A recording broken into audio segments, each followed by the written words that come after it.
Welcome to the Small Business Breakthrough Podcast, where every week we are interviewing guests in the small business area that support small businesses. Today we have a very special guest, a different take on how we have done things. He's a coach, but he's way, way more than that. We have Casey Jacox, who's a speaker, an owner, author, podcaster, and dad.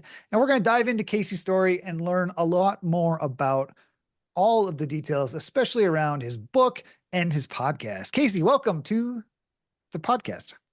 Thank you, Jason. I'm honored to be here and excited to have a fun conversation with you.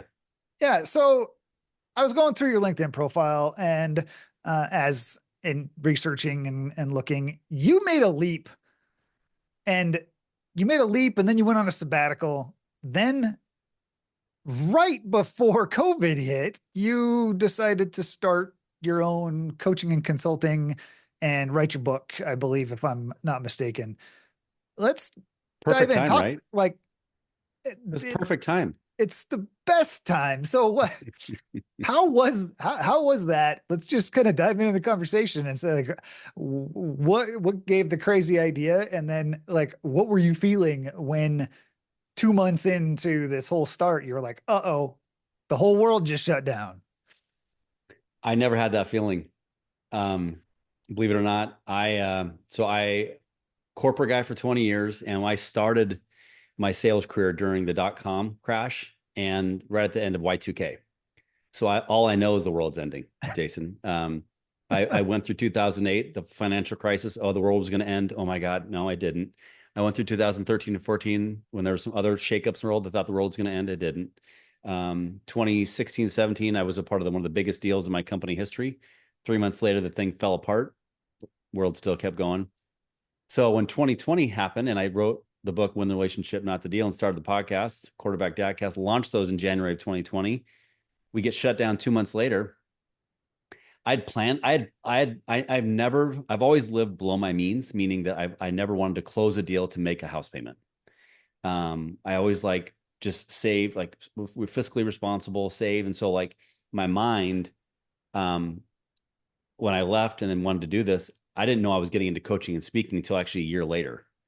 That sabbatical time, I'd kind of planned for it. So I knew I was going to take some time and just really start networking with like-minded people. But I don't know, there's a quote that keeps hitting me right now that I heard a guy named Kirk Cousins, NFL football player. He said, tough times won't last, but tough people do. And it just hits home. I love saying it because I get inspiration from it. I share it with my kids. And so as I was going through that, I mean, I've been through tough times in my life in business and sports. And so I keep making it. So I'm believing that quote was sometimes for me from the universe. So, yeah, it didn't really rattle me. I mean, obviously we were worried about is this thing real? How's it, all that stuff. But once we got past all that shenanigans, still breathing. World's still spinning, just going to keep going after it. What was the inspiration behind the book that you wrote? Let's talk a little bit about your book. You're author of Win the Relationship, Not the Deal, which is huge into sales. And a lot of the small business owners that are listening here struggle with sales, struggle with true sales. As I say, they're, from a small business standpoint, it's easy to be an order taker when people walk in the door, but it's harder to close a deal when you're trying to have a conversation. Are you asking the right questions? Are you doing all the things that are there? What was the inspiration around the book and creating and deciding to write it and go forward with it? I would say in 2010, 11, 12-ish, I always knew I wanted to write a book. I just didn't know what I wanted to write about. And then how I always like to describe how the kind of title came to me. Do you ever seen Christmas Vacation? Yep. When Griswold's in the forest, he sees his tree and it's glowing. I kind of had that same feeling when the title came out, Win the Relationship, Not the Deal. So I used to travel a lot in corporate, and I was in Dallas. The large customer I worked with, I was going down there to kind of transition some relationships, do some training and mentoring for our team down there. And I remember talking to some of the younger folks, and I said, my expectation is we're going to win every deal, but we're not. I want you to choose, to attack each deal like you're going to win. But more importantly, we have to win people. How do you, and they looked at me kind of blank stare, what are you talking about? I said, how do you win a deal? How do you win a person when you lose a deal? guys looked at them. They're like, oh, we don't understand. I go, think about it. So imagine if we lose, I'm selling toilet brushes, which is there, toothbrush, whatever. And I lose to my competitor. Two things are going to happen. Either I lose and I don't follow up, or I make the choice to be uncommon. And 2 weeks later, I follow up with that person. And I said, hey, it's Casey with ABC Company. I know I was bummed that we weren't the ones chosen, but I wanted to follow up to make sure you had a good experience with your other person, that you had a good experience. And I found that by doing that, sometimes the client would say, wow, Case, I didn't even hear from the people we closed a deal with. Or they'd say, actually, I'm glad you followed up. The person, because I was in the consulting staffing industry, they said, the person that we wanted to hire from this other company, they're no longer available. Is your person still?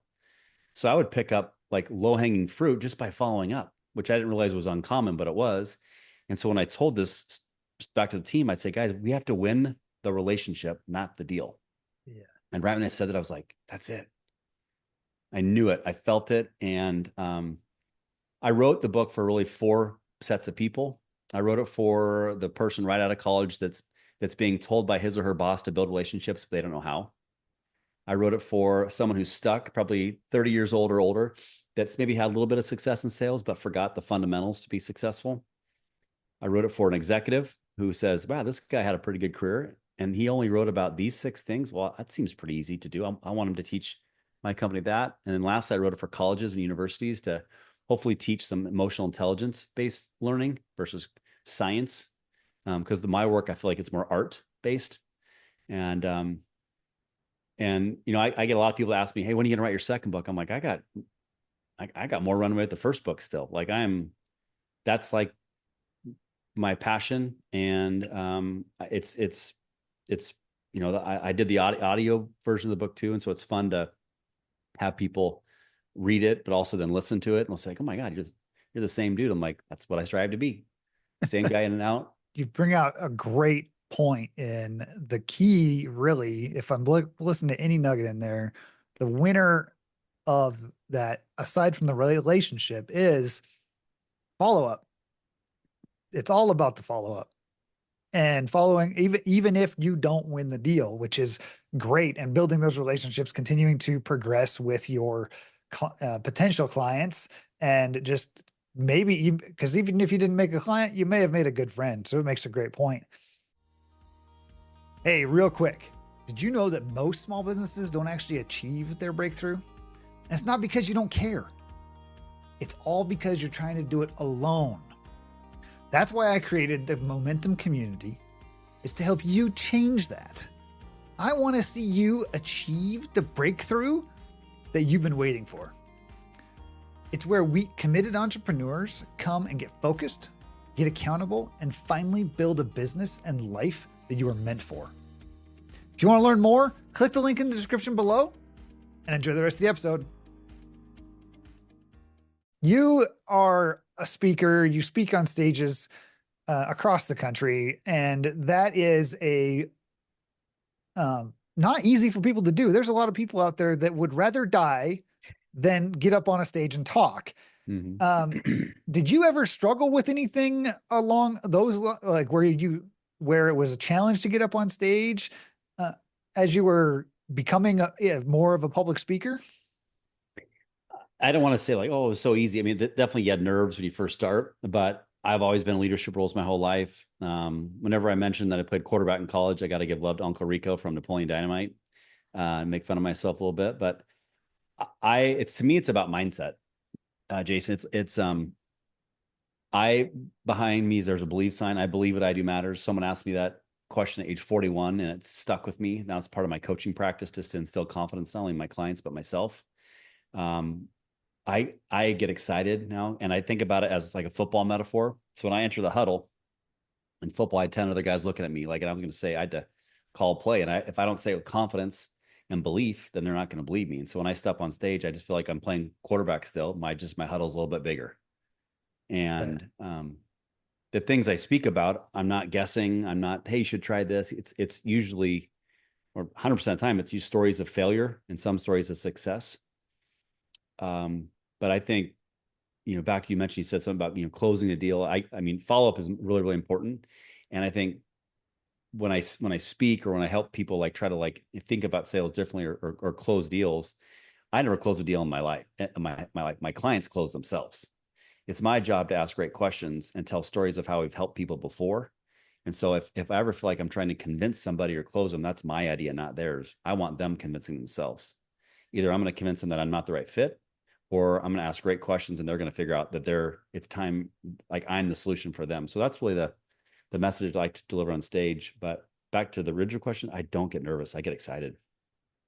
That kind of points out a big difference. You can get through the nerves and get going. I've done some recent, last year I did a bunch of stage performance, danced with my daughter at a dance team competition, and the Oh, nerves fun.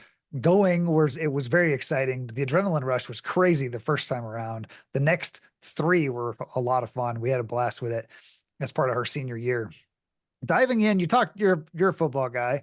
You played football in college, and with that, you are the host of the Quarterback Dadcast podcast.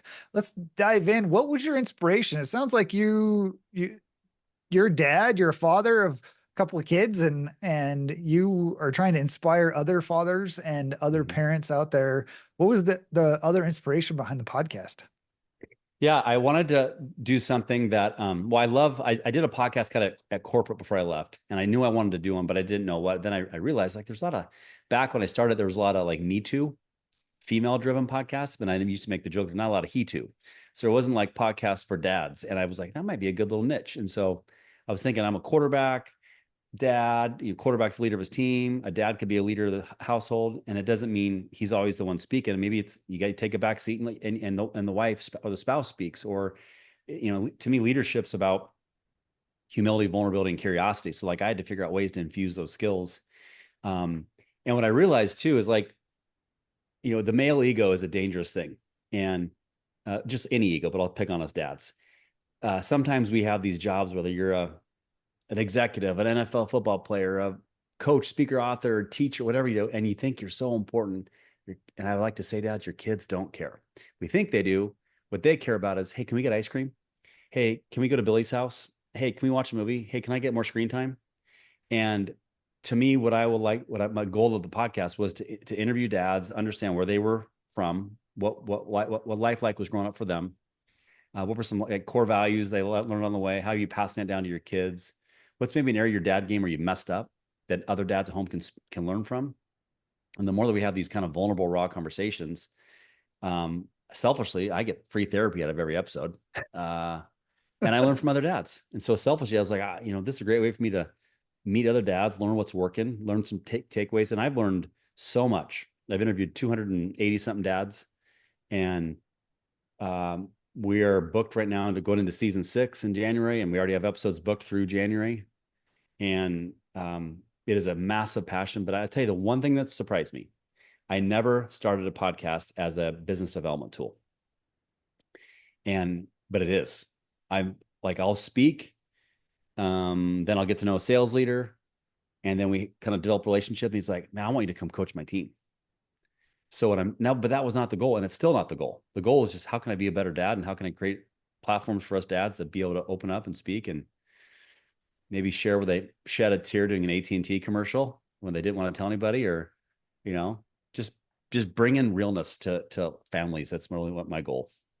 It is so important to bring out the fact that it's just serving others and really trying to put out into the community and into the world something that is of value to yourself, that is you find inspiring yourself and can help inspire others. And with that, the universe has a funny way of returning the favor as you continue to do that. And on that, you're a coach. What kind of coaching are you doing, and what is the biggest value that you provide to your clients, and or it looks like you do individual and group coaching programs? Can I tell you the story of how I got into it? Absolutely. So so this is year 2 of when I left corporate, and I was talking to a CEO, and she says, I'm thinking about hiring a coach for my vice president. And here are the gaps. Here's what I want to help with. In my mind, I'm like, oh, I'm her guy. But the voice in my head, Jason, said, well, you're not certified. How can you coach? You're not certified. So I said, shoot. And so I remember reaching out to a gentleman named Andrew in Toronto who I met, and fantastic human being. He's like a very successful coach, business, um, colleges, sales, all, I mean, just a stud. And I'm like, I'm going to call him. So I reached out. I said, Andrew, hey, I'm hoping to get your advice. He's like, sure. What's going on, man? I said, well, I think I'm supposed to get into coaching, but what's stopping me is I'm not certified. What do you think I should do? And he looks at me. He's like, man, I'm going to be honest with you, but I don't think you can take it. I said, yeah, I can. He's like, what do you mean? And like, I just don't think you can take it. I'm going to be really honest with you. I said, listen, dude, I've thrown 4 interceptions in the first half. I've been booed in the stadium. I've been in corporate boardrooms. I've been on earnings calls. I've lost clients. I think I can take it. He's like, all right. He goes, well, so I've heard you've done this, this, and this. I go, yeah. And you've achieved this, this, and this. I go, yeah. He goes, good. Then get out of my mother effing face and stop wasting my mother effing time. And I'm like, what? And he holds up my book. He goes, hey, dumbass, here's your certification. You wrote a book about it. Are you kidding me? I'm like, oh my God, thank you. And I felt like a 5th grader who got in trouble at recess. I hung up with him and I called the CEO right back who told me she had to go. And I said, hey, do you got a quick minute? She goes, yeah, you got to be quick. I told you you have to go. I go, I know, but I think I found your coach. She's like, you did? I go, yeah. Can I tell you about him? And I described myself in 3rd person. And she's like, oh my God, who is it? I go, it's me. When do I start? She's like, what? I go, I know. And I don't know. I have a business license. I barely have a website, but I'm so confident I can help your vice president. So whatever you're going to pay a coach, how about pay me 75% of that? And after 3 months, if you've not seen habits change, I'll give all your money back. And that was 4.5 years ago. And every client I've worked with since has been referral. Wow, that is an amazing story and inspiration for those that are listening out there of sometimes you just got to go for it. You have the authority. If you have the inclination that you can do it, chances are you can. Yeah. Because, well, it's not that there's a lot of controversy over the phrase anything is possible if you put your mind to it. Well, like you and I probably aren't going to go be pro basketball players at this time in life, but anything is possible that's within the realm of your possibility is the way Yeah. that you can frame it. But it does take your mind to it. It does take effort to it. I talked about how I danced with my daughter on stage. I had never danced a day in my life, not even at my wedding, and said, okay, can I do this? Well, I understand music. I can go that. Can I put steps to it and train? We trained for a year before we actually did it, and we won top awards out of it. So Wow. fun opportunities out there when you, and this relates very well to your story and coaching is like don't have to worry about the website, barely have an LLC, just keep pushing forward is an amazing part of it. I mean, it goes back to belief, really.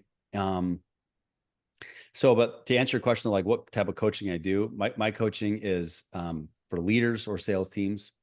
I only work with companies who hire me. I won't work with individuals because my personal opinion about how I want the company bought in on if they believe in what I'm doing, then they're using it as an investment for their teams or their employees. Because I feel like if I'm teaching this person, but it doesn't align with what you as the leader want them to do, well, then I think we're setting the person up for failure. So I think like if we can be aligned with the message, and I love driving humility, vulnerability, and curiosity. I have a curiosity framework I teach.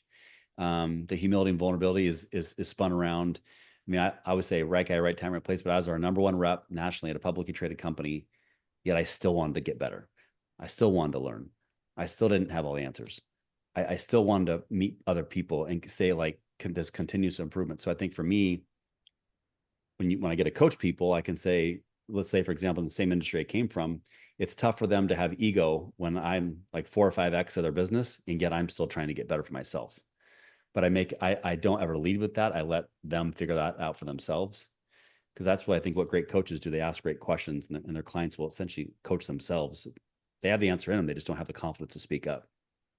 Yeah, that is very, very valuable. Thank you so much today for being on the podcast. I like to end every podcast with a few quick hitter questions, calling them the lightning round. Are you ready Cool. to jump into it?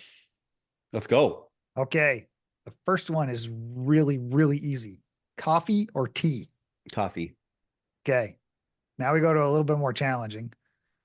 If you could grab only one weapon or item during a zombie apocalypse, what would it be? Um, Machine gun. Okay. And you already answered the favorite quote. So like you may have a different one, but I'll let you reframe it if you need to. Favorite quote or phrase that you think about often. I spoke about it today or this morning. So one of my leaders, when I was 23 years old, asked me a question. He says, Casey, do you want to be right or do you want to get what you want? You can't have both. And that quote drove me for years. It still drives me today as a father, husband, business leader. It's helps me keep my ego at check because getting what I want is positive outcomes. I might not always get the glory. I might always get to be the one to be right, but who cares? Yeah. Getting what I want is the most important thing. One book that has influenced your life the most. Um, that's a big question because I read a lot. I'm going to give love to a guy named Jeff Olson, The Slight Edge. Okay. And the biggest obstacle that you have had to overcome and one lesson you have learned from it. Biggest obstacle I had to overcome was junior year in high school. I broke my foot. Senior year in high school. I broke my foot in 4 spots. I was supposed to play, had the chance to play Division I football. I saw a guy who I beat out my junior year have to come in my senior year, his senior year. He would set passing records, all league. He won all these awards, and I had to watch. So I learned about it's not about you. I learned about humble servant leadership. I'm 48. That was 30 something years ago. I still think about that injury to this date. And that's a longer story. I'm trying to keep it lightning round for you, but that's probably the most impactful, difficult thing I ever went through.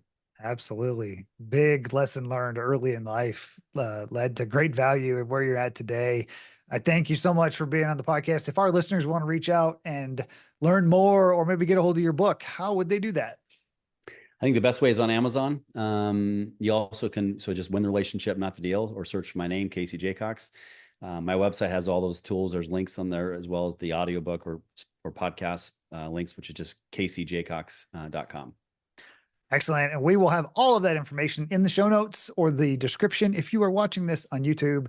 And if you have found value in this podcast, please take a look at all of our other podcasts. Located up here in the corner is the playlist. For all the listeners out there, till next time.